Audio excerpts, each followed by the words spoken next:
देखिए, अब एक नया टॉपिक, इनवर्स लाप्लास ट्रांसफॉर्म। जैसे आपने डिफरेंशिएशन पढ़ा, तो इनवर्स ऑफ डिफरेंशिएशन क्या होता है? उसका नाम था इंटीग्रेशन। तो यही समझ लीजिएगा कि जो भी फार्मूले लाप्लास के पढ़े, जैसे आपको जब इंटीग्रल पढ़ाया गया तो आपसे कहा गया चूंकि log x का डिफरेंशिएशन 1/x होता है, तो 1/x का इंटीग्रेशन log x होता है, ऐसे पढ़ाया गया ना। तो जो भी आपके डायरेक्ट लाप्लास ट्रांसफॉर्म है उनका बिल्कुल उल्टा कर दीजिए, वो इनवर्स लाप्लास ट्रांसफॉर्म हो जाएगा। ठीक है, अगर मैं इसकी डेफिनेशन करूं कि हम तो इसकी डेफिनेशन अगर हम बताएं, हम कहेंगे if Laplace transform of F T, क्या लिखा जाता है? फॉर्मूला क्या होता है इसका? अब यहाँ पर इंटीग्रल नहीं याद करना है, बट एफ याद करना है। नहीं, डिफरेंशिएशन तो करना नहीं, आप इसको एफ लिखते थे ना, फॉर्मूला लिखते थे, फॉर्मूला याद करना है। तो अगर हम एल को उधर ले जाओ तो क्या बन जाएगा? तो L inverse of F S will equal to F T, बस हो गया। ये इनवर्स लाप्लास ट्रांसफॉर्म होता है। ठीक है, अब हम कुछ पुराने फार्मूले आपको खोद के ला रहे हैं और उसके लाप्लास ट्रांसफॉर्म आपसे पूछ रहे हैं और आप बताओगे, क्योंकि आपके दिमाग में तो वही है, और उसी हिसाब से हम नहीं, मतलब जितना है उतना। अब जब आप कुछ फार्मूले देखते हैं, यहाँ कुछ मेथड नहीं है, ध्यान रखना, आपको इस लाप्लास ट्रांसफॉर्म आना चाहिए, उसी से इसको हमको उठा के ले जाना पड़ेगा। अब जरा समझिएगा, कुछ एग्जाम्पल ले लेते हैं। लाप्लास, कुछ एग्जाम्पल इसके लेते हैं। बताइए, लाप्लास ट्रांसफॉर्म ऑफ 1 क्या होता है? 1/s। एक कंडीशन इसमें होती थी कि s should be greater than 0। वो तो कारण है ना कि अगर s 0 के बराबर हो जाएगा तो इन्फिनिटी हो जाएगी वैल्यू। ठीक है, तो अगर मैं आपसे कहूं कि लाप्लास इनवर्स ऑफ 1/s क्या होता है? 1 हो गया काम, बताओ। एक टेबल इसमें बनी हुई है, उस टेबल को ही मैं डिस्कस कर रहा हूँ। ठीक है, जैसे ये पहला एग्जांपल, मतलब मैं एक तरीके से आपके लाप्लास के फॉर्मूले भी वो हो रहे हैं, डायरेक्ट ये ले सकते थे। ठीक है, लेकिन हम यहां से चल रहे हैं। दूसरा फार्मूला, लाप्लास ऑफ टी क्या होता है? लाप्लास ऑफ टी, टी बोले तो टी की पावर 1 क्या होता है? टी 1/s², है ना। तो यानी कि लाप्लास इनवर्स ऑफ 1/s² क्या होगा? ठीक है, अच्छा ये बताइए, किसी फंक्शन का लाप्लास, किसी भी फंक्शन का लाप्लास इज इक्वल टू 1 पढ़ा है आपने? नहीं पढ़ा। तो ऐसा फॉर्मूला पढ़ा जिसका लाप्लास निकाला और रिजल्ट में बनाया हो? नहीं, हमने ये नहीं कहा, लाप्लास की मैं बात कर रहा हूं। किसी का लाप्लास आपने किया हो 1 आया हो। ठीक है, जैसे हम लोग डिफरेंशिएशन पढ़ाते हैं कि क्या किसी फंक्शन को आपने डिफरेंशिएट किया जिसका रिजल्ट log x आया हो? नहीं, जब किसी फंक्शन का डिफरेंशिएशन log x नहीं आया तो log x का इंटीग्रेशन नहीं होता है। वही यहां पर भी उल्टा चलता है, क्योंकि किसी भी फंक्शन का लाप्लास 1 नहीं होता, इसलिए लाप्लास इनवर्स ऑफ 1 भी एग्जिस्ट नहीं करता, नॉट एग्जिस्ट नहीं होता एग्जिस्ट। ठीक है, ये कुछ बातें याद रखिएगा। मतलब ऐसे कोई आपसे कहेगा अच्छा लाप्लास इनवर्स ऑफ 1 क्या होता है, अब दिमाग लगाएं, तो हमको मालूम है कि लाप्लास, किसी फंक्शन का लाप्लास 1 होता ही नहीं है, तो इनवर्स 1 नहीं होगा। ठीक है, अच्छा तीसरा फार्मूला, अगर लाप्लास ऑफ टी की पावर n हो, लाप्लास ऑफ टी की पावर n हो, टी की पावर n के ध्यान रखिएगा, 2 लाप्लास हैं, इनवर्स हैं, 2 लाप्लास हैं। लाप्लास ऑफ टी की पावर n हो तो क्या फॉर्मूला याद है? नहीं, हमारे सामने तो लिखा हुआ। हाँ, वेरी गुड, हाँ बोलो, मुझसे बोलोगे। Gamma n + 1 gamma n + 1 s की पावर n + 1। यहाँ कंडीशन क्या होती है? n greater than -1, n greater than -1। -1 से ग्रेटर इसलिए हो जाएगा कि -1 लिख दोगे तो 0 आ गई वैल्यू यहाँ पर। ठीक है, इसलिए हम ग्रेटर देन कर देते हैं। ठीक है, तो इसका मतलब अगर हम लाप्लास इनवर्स ऑफ इतने का निकालें, गामा n + 1, अच्छा सुनिए ध्यान से, एक लफड़ा।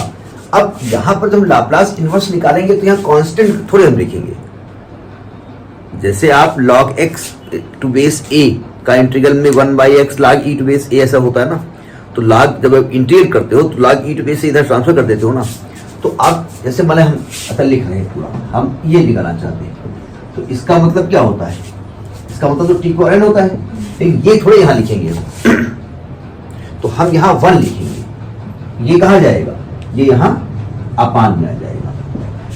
तो Laplace inverse of 1 upon s की पावर n प्लस 1 का फॉर्मूला क्या हो जाएगा, t की पावर n अपान गामा n प्लस 1। ठीक है, कब, जबकि n की वैल्यू ग्रेटर देन -1। अच्छा, हम ये जानते हैं कि गामा n प्लस 1 को फैक्टोरियल n लिखते हैं, जबकि n की वैल्यू 0 से स्टार्ट हो रही हो, n की वैल्यू 0, 1, 2 ऐसी वैल्यू होगा भाई, तो ग्रेटर देन -1 अगर लिखोगे तो ग्रेटर देन -1 तो 0 भी होता है, 0.1 भी होता है, तो ये फैक्टोरियल निकाल पाओगे, फैक्टोरियल में कंप्लीट नंबर चाहिए। तो अगर n की वैल्यू ऐसी आती है तो एक लाप्लास ऑफ t की पावर n चेंज भी बताया गया है, क्या बताया गया है, फैक्टोरियल n अपान s की पावर n प्लस 1 ये बताया गया है। और यहां पर n की वैल्यू ग्रेटर देन 0 होती है, 0, 1, 2, 3, 4 होगा, लेकिन लिख देते हैं ग्रेटर देन 0 होती है, ये इंटीजर है। तो इसका मतलब अगर हम लाप्लास इनवर्स किसका निकालेंगे, इसका नहीं निकालेंगे, इधर देखिए, इसको यहां से हटाएंगे, इसको इधर लेके आएंगे, तो Laplace inverse of 1 upon s की पावर n प्लस 1 का एक और फॉर्मूला होता है t की पावर n अपान फैक्टोरियल n, जबकि n ग्रेटर देन 0, यानी अगर n ग्रेटर देन -1 है तो दैट विल बी, यहाँ पर गामा n प्लस 1 होता है, और अगर n ग्रेटर देन 0 है तो यहाँ पर ये वैल्यू होती है। ठीक है, और देखिए फार्मूले, एक तरीके से आपके लाप्लास का रिजन हो रहा है, और यहाँ केवल ये फार्मूले और कुछ एग्जाम्पल डिस्कस किए जाएंगे, बहुत ज़्यादा उसमें प्रूफ नहीं है। हाँ, कुछ प्रूफ हैं, लेकिन लाप्लास से प्रूफ होते हैं। अच्छा, अगला फार्मूला कौन सा नंबर है, नंबर नहीं लिखा है, 5 नंबर। अगर हम कहें Laplace of e to power 80 क्या होता है,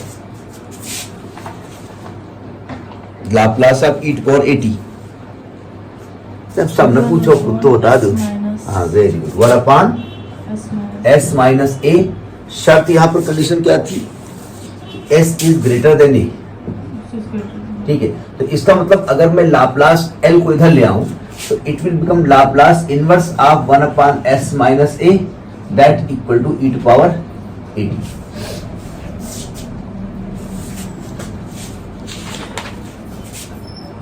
नेक्स्ट, छठा, ये बताइए लाप्लास ऑफ cos 80 क्या होता है, cos 80 का लाप्लास क्या होता है, s upon s square plus a square. तो इसका मतलब अगर l को इधर ले आवेंगे और आपसे पूछे Laplace inverse of s upon s square plus a square क्या होगा, तो आप कहेंगे cos 80। अच्छा, अगर हम कहें लाप्लास ऑफ साइन 80 क्या होता है, a upon s square plus a square. अच्छा, वहां कंडीशन क्या होती है कि यहां पर s ग्रेटर देन a होता है। ठीक है, अगर हम कहें साइन 80 क्या होता है, तो a upon s square plus a square. तो यानी अगर मैं Laplace inverse of a upon s square plus a square करूंगा तो क्या आएगा, साइन 80 आएगा। एक मिनट, अब क्योंकि वही एक लफड़ा होता है कि भाई ये जो कांस्टेंट यहाँ पर लिखा जाता है, ठीक है, तो कांस्टेंट अगर यहाँ पर 1 आ जाएगा तो यहाँ क्या लिखा जाएगा, अपान में ये होगा। अब यहाँ तो वेरिएबल है, यहाँ तो s कांस्टेंट थोड़ी है। ठीक है, अच्छा, 8वां, इसमें भी s ग्रेटर देन a होगा, हाँ, इसमें भी s ग्रेटर देन 0 होता है, सॉरी s ग्रेटर देन 0 है, a नहीं 0 है, s ग्रेटर देन 0 कंडीशन। अच्छा, लाप्लास ऑफ साइन हाइपरबोलिक या कॉस हाइपरबोलिक 80 क्या होता है? S/S²- हाँ, ये साइन चेंज हो जाता है, s upon s square minus a square. तो इसका मतलब अगर Laplace inverse of s upon s square minus a square कर देंगे तो क्या आएगा? Cosh hyperbolic 80।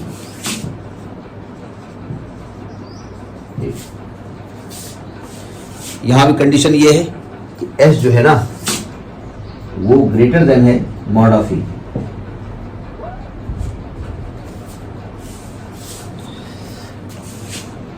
ठीक है, इसी प्रकार से लाप्लास ऑफ साइन हाइपरबोलिक 80 क्या होता है, या आप प्रूफ कर चुके हैं सब। तो आप घर में जाके जब इसको आप नोट करेंगे ना, बोले आप थोड़ी नोट करेंगे, भाई ने यही करते रहेंगे। जब ये नोट करेंगे तो फटाक से इसका डेरिवेशन देख लेंगे, ये वैल्यू कहाँ से आई है। क्या होता है? ए अपान s square minus a square. तो जब लाप्लास इनवर्स ए नहीं लिखेंगे यहाँ पर, 1 अपान लिखेंगे S square minus a square. तो यहाँ पर क्या आएगा? साइन 80 अपान ए, हाइपरबोलिक 80 अपान ए। यहाँ पर भी जो एस की वैल्यू है ग्रेटर देन मॉड ऑफ ए। तो ये लाप्लास इनवर्स के बहुत सारे कह सकते हैं फार्मूले हो गए। ठीक है, एक और भी तो था। कौन सा था? नहीं, थे तो बहुत सारे फार्मूले, तो बहुत सारे आएंगे। अब जो दिमाग में है, जो सामने है, वो बता दिए हमने। ठीक है, नहीं, इसमें ए की पावर होती है तो उसको वो तो शिफ्टिंग प्रॉपर्टी होती है, वो शिफ्टिंग प्रॉपर्टी, वो प्रॉपर्टी लगेगी, वो तो बात की बात है। ठीक है, इन्हें नोट कर लीजिए।